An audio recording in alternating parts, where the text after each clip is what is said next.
अस्सलाम वालेकुम, मैं हूँ फ़िज़ा और आज मैं बना रही हूँ लेमन पेपर चिकन। इंतहाई मज़ेदार, बहुत अच्छा टेस्ट आता है ब्लैक पेपर का और लेमन का।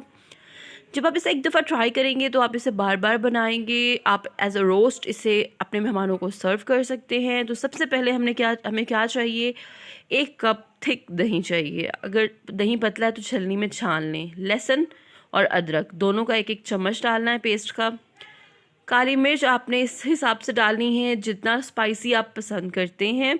अगर ज़्यादा स्पाइसी पसंद करते हैं तो ज़्यादा डाल लें। और इसके बाद इसमें नमक डालना है। दही में इसे हमने मैरिनेट करके रखना है और दही में 2 मसालों से ज़्यादा कोई मसाला नहीं जाएगा, यानी नमक और काली मिर्च। अब इस पे तकरीबन 3 से 4 बड़े चम्मच मैंने लीमू का रस रखा हुआ था वो डाला है इसमें। बस अब क्या करना है, अब जो पीसेस बड़े हैं उन पे कट लगा देने हैं, बाकी जो हैं वो ऐसे ही दही में डाल देने हैं और इन को दही में मैरिनेट करके रखना है। यहाँ पे मैं आपको एक बात बता दूँ, दही अगर आपका पतला होगा तो आपकी मैरिनेशन अच्छी नहीं होगी।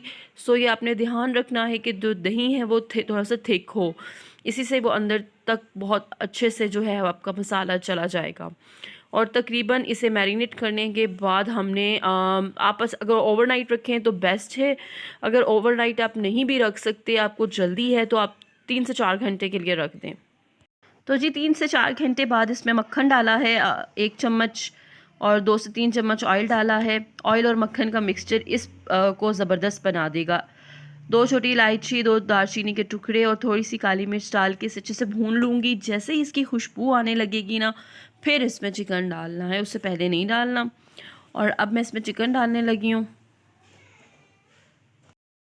इसे फ्राई पैन में सिर्फ तेज़ आंच पर 5 से 7 मिनट तक आपने बस करना है, तेज़ आंच पर, ठीक है।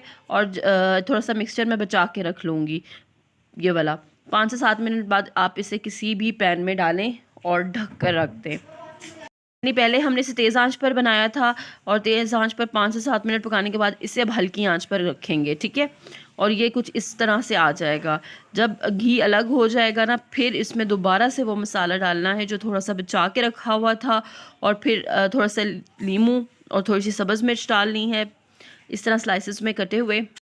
उस बचे हुए मसाले के साथ सब्ज़ मिर्च और नींबू के साथ जब हम इसे दोबारा से तेज़ आंच पर भूनेंगे तो इसका जो टेस्ट है वो बहुत ज़्यादा अच्छा ऐड हो जाएगा। इसमें इतना भूनना है कि बिल्कुल इस तरह से घी निकल आए और इस सारे प्रोसेस में चिकन जो है वो अच्छे तरीके से गल जाएगा और तैयार हो जाएगा। बहुत सॉफ्ट, बहुत जूसी बनेगा।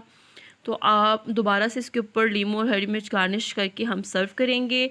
इतना मज़े का बनेगा, हर चीज़ का फ्लेवर अलग अलग आएगा। तो आपने ज़रूर ट्राई करना है और मुझे कमेंट्स में ज़रूर बताना है।